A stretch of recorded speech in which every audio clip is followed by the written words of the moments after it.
Première question, calculer le module de Z1. Alors, plusieurs possibilités.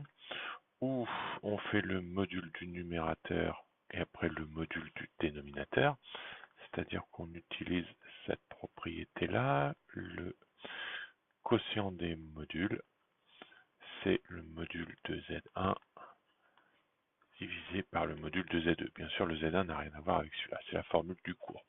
Ou alors, on fait directement le module avec la formule, c'est-à-dire qu'on prend la partie réelle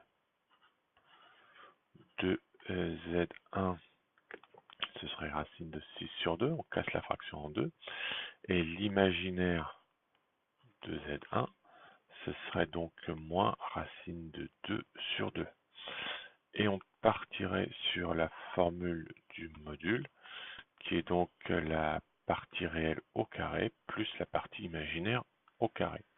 Donc si je l'appliquais dans ce cas-ci, ça me donnerait partie réelle au carré, donc racine, je vais l'écrire quand même, racine de 6 sur 2 au carré, plus partie imaginaire qui est ici, donc moins racine de 2 sur 2 au carré.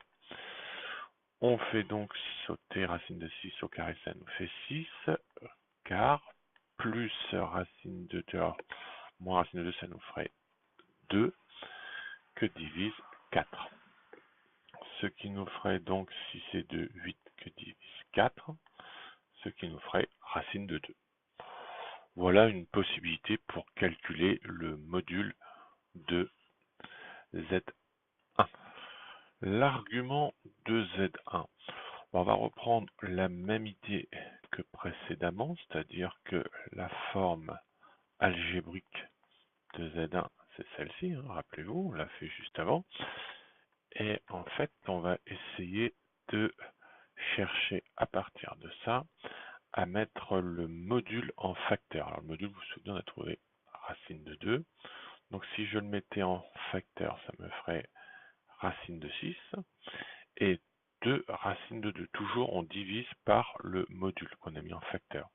Moins i, racine de 2 sur 2 racine de 2. Donc je répète bien, la méthode c'est je mets le module qu'on avait trouvé juste à la question précédente, racine de 2 en facteur. Et pour bien retrouver la forme algébrique, je divise à chaque fois la partie réelle par la racine de 2, la partie imaginaire par la racine de 2. Comme ça, si je développais, je barre le racine de 2, je barre le racine de 2, je retrouve bien racine de 6 sur 2. Racine de 6 sur 2. Et quand je développerai ici, le racine de 2 ici partirait avec celui-là, et j'aurai bien racine de 2 sur 2, comme ici. Et une fois que j'en suis là, en fait, je trace mon cercle. Ah oui, avant, je vais peut-être simplifier quand même. Donc oui, je vais le mettre ici, racine de 2. Donc racine de 6 que divise racine de 2, ça fait racine de 3 sur 2, moins i et racine de 2 et racine de 2, 1 demi. Alors je rappelle, hein, pour ceux qui auraient oublié, que racine de a que divise racine de b, c'est égal à la racine de a sur b. C'est ce que nous avons appliqué ici, racine de 6 sur racine de 2, ici. C'est la même chose qu'une seule racine, donc ça nous ferait racine de 6 que divise 2, et racine de 6 divisé par 2, ça nous donne le racine de 3 qui est ici. Et le 2 là, c'est celui qui est ici.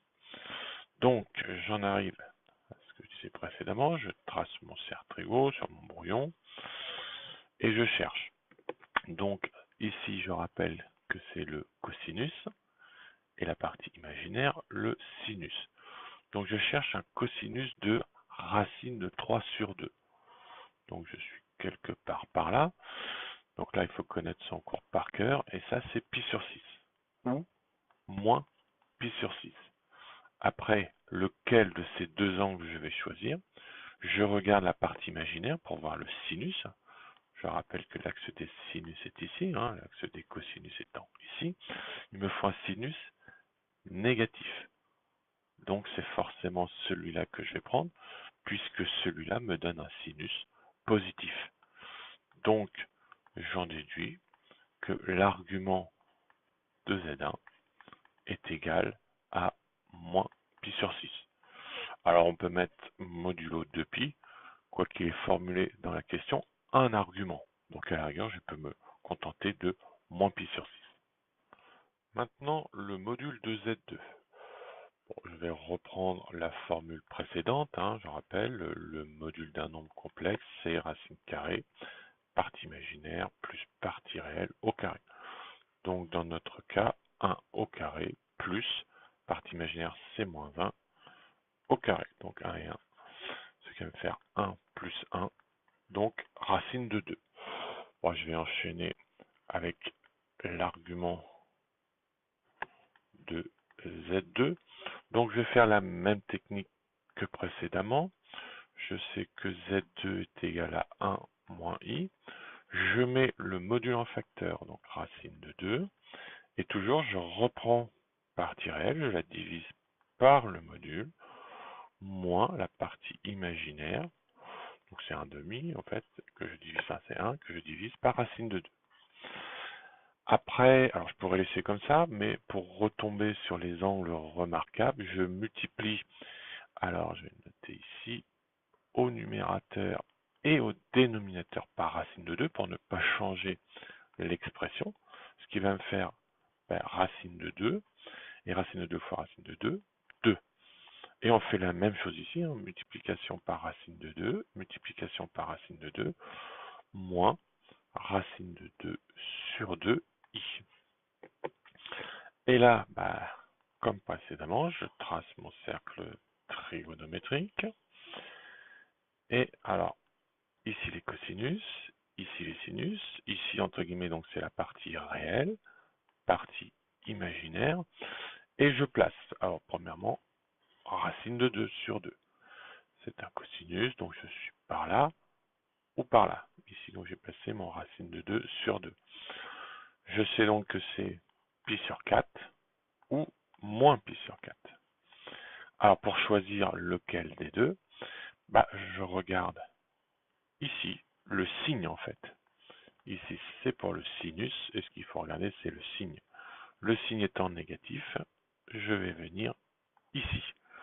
Donc j'en déduis que l'argument de Z2 est égal à moins pi sur 4. Modulo de pi, ou comme précédemment, si on part sur l'idée que c'est qu'un seul argument, moins pi sur 4 suffira. Alors, on résume ici tous les résultats des questions précédentes pour pouvoir répondre à la question module de Z1 fois Z2. Donc le module de Z1 fois Z2, on se rappelle le cours, c'est égal au module de Z1 fois le module de Z2. Donc le module de Z1, on l'avait trouvé, racine de 2, le module de Z2, racine de 2, ce qui nous fait donc 2. Voilà pour le module. L'argument, alors argument de Z1, Z2. Alors ce que je pourrais écrire de la façon suivante, argument de Z1, Z2. Attention, on utilise le cours, donc c'est argument de Z1 plus argument de Z2. L'argument de Z1, je l'ai calculé ici, moins pi sur 6, plus l'argument de Z2, moins pi sur 4. Alors, moins pi, on va détailler, moins pi sur 6, moins pi sur 4. On peut tout mettre sur 12, donc ici je vais multiplier par 2, moins 2pi sur 2 fois 6, 12, et lui je vais multiplier par 3, moins 3pi sur 12, ce qui me donne moins 5 pi sur 12. Voilà pour l'argument de Z1 fois Z2. Alors cette fois, le module de Z1 que divise Z2. Pareil, propriété du cours, on peut faire le module de Z1 que divise le module de Z2. Donc racine de 2, module de Z1, que divise module de Z2, racine de 2, ce qui nous donne donc 1. Alors ensuite, l'argument de Z1 que divise Z2. Alors de même, on va utiliser une formule du cours, donc ça peut se noter argument de Z1 que divise Z2, et on sait que ça, c'est l'argument de Z1, et attention, c'est moins l'argument de Z2. Donc je remplace l'argument de Z1, je l'ai ici, moins pi sur 6, moins l'argument de Z2 qui est ici, donc moins pi sur 4, donc comme précédemment, moins pi sur 6, moins et moins ça me fait plus pi sur 4. On met au même dénominateur, donc fois 2, donc moins 2 pi sur 2 fois 6, 12, plus 3 pi, on multiplie celui-là sur 3 pour avoir tout sur 12, pi sur 12, moins 2 plus 3, ça me fait 1, égale à pi sur 12. Voilà pour l'argument de Z1 sur Z2.